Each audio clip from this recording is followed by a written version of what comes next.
Today we're going to dig into two of the most powerful but kind of invisible forces that are running our digital world. We're talking about a total revolution in how we get things. The ability to get pretty much anything you need, from unbelievable computing power to just brilliant human creativity, completely on demand. So let's jump right in. Okay, just think about your day for a second. Streaming a movie on Netflix, scrolling through your Facebook feed, hopping online to find a cheap flight. On the surface, they all seem totally different, right? But what if I told you they all share the exact same engine humming away underneath it all?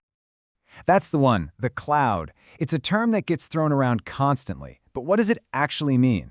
Let's pull back the curtain on this thing and figure out what makes it such a game changer. All right, first things first, let's really break down what this cloud is that's powering so much of everything we do. The most important word here is abstraction. See, cloud computing lets you use all these incredibly powerful services without having to know a single thing about the crazy complex servers or the millions of lines of code that make it all happen. It's like having technology on tap, delivered right to you over the internet.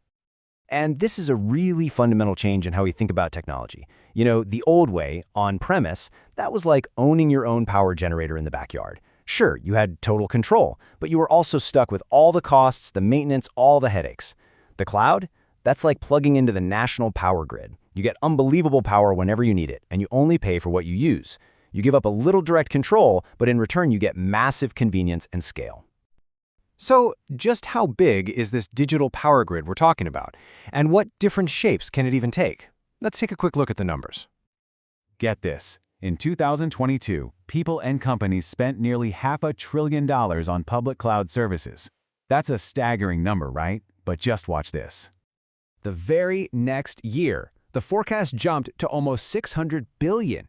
That's a 20% jump in a single year. This isn't just growth, my friends. This is an absolute explosion. The cloud isn't just big, it's getting bigger, and it's getting there incredibly fast. And, it's not a one-size-fits-all kind of deal. A company can have its own private cloud, just for them. It can use a public cloud, like the services from Amazon or Google, or, and this is happening more and more, it can use a hybrid approach, kind of mixing and matching to get the best of everything. The most important point here is flexibility. Okay, so the cloud gives us almost infinite access to machine power whenever we want it. It's an amazing model, but it got me thinking, what if we could apply that same on-demand idea to something even more complicated, and maybe even more valuable? What about human talent and creativity?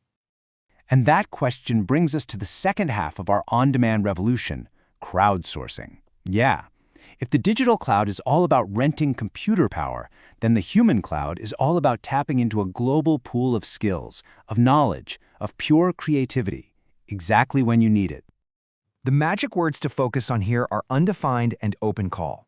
This isn't your grandpa's outsourcing where you hire one specific company to do a job. No. This is about throwing a problem or a task out to a huge, diverse, global network and just letting anyone with the right skills step up and take a crack at it. So where does this crowd actually gather? Well, it's mostly in three kinds of online spaces. You've got directories, which are kind of like the old Yellow Pages. Then you've got marketplaces like Upwork or Freelancer, where you hire someone for a specific project and the platform handles all the details. And finally, you have communities, which are often built around contests and competitions, where the best solution wins a prize. Now, I know this might sound a little bit abstract, but in the real world, crowdsourcing is solving some unbelievably tough problems. Let me show you a couple of really amazing examples. So, here was a massive problem. The Oil Spill Recovery Institute, after the Exxon Valdez disaster, had this one challenge they just couldn't solve.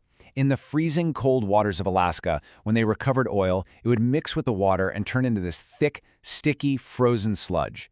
It was almost impossible to clean up. They were completely stuck. So what did they do? They put the problem out there to the crowd. And the winning solution didn't come from some brilliant oil engineer. No way. It came from a guy named John Davis, who was a cement expert. He realized the problem was a lot like keeping concrete from setting too fast. His solution, a simple vibrating pole, an idea he took straight from his own industry. An outsider solved their unsolvable problem. Now that is the power of the crowd. And here's another really smart way to do it. From a company called Gamesco. They wanted to design new escape rooms, But instead of asking for fully finished ideas, they ran an online competition just to find the most promising concepts. Then they brought the winners in-house to work directly with their own team, collaborating offline. They basically combined the raw creativity of the crowd with the polished expertise of their own designers. So smart. So you see what's happening, right? The cloud gives us on-demand computing power, and the crowd gives us on-demand human ingenuity. And when you put those two ideas together, you unlock a completely new way of getting things done in the world. So, if you only remember one thing from all of this, let it be this. The on-demand revolution is about a huge shift from owning resources to simply accessing them. It doesn't matter if it's a supercomputer through the cloud or a breakthrough idea from the crowd. The real advantage today is being able to tap into these gigantic global networks for exactly what you need at the exact moment you need it. And that leaves us with a really fascinating question to think about. In a world where you can get anything from data processing to genius-level problem solving with just a click, where is your next big breakthrough going to come from? A server rack sitting in a cold room somewhere, or a global crowd of brilliant minds? The possibilities are pretty much endless.